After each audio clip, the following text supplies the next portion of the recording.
It's a really good exercise for learning how to articulate the spine and to learn to build some confidence in spinal flexion and spinal extension. What we're going to do is we're going to start loading this movement gradually over time in order to build some strength through the muscles down the posterior chain. It's slightly differently to deadlifts, where we want to keep a nice solid tense position through our back so that we can lift the most load possible.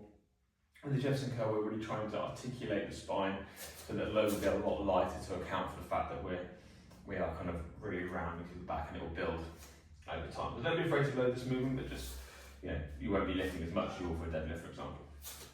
We're going to focus on the key points of the movement now. So feet right together, I want you to lock the legs nice and straight and keep the quads squeezed the whole time. As soon as we start to feel that the knees are being bent or starting to bend, we've gone far enough in this movement, we're going to just hang out just before that point, just to get a bit of a stretch down the hamstrings. We're going to start off at the top of the movement, so we're going to drop the chin down, so we get a nice curve through there, and we're going to roll the shoulders forwards.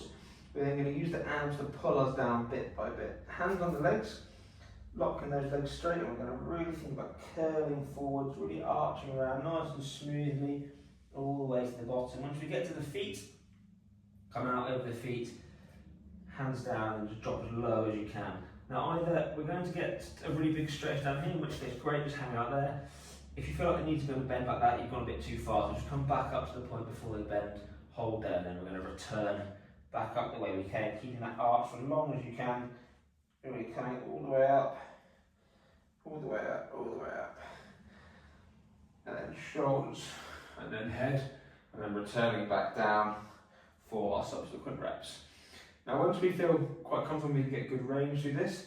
As you saw there, I get to the floor, so I can either stand on the block to allow myself to get below the level of my feet, or I can add some load, which will help with that stretch anyway. So start off loading quite gradually, so grab a 5 kilo dumbbell, then maybe a 10 kilo dumbbell, and then creep up.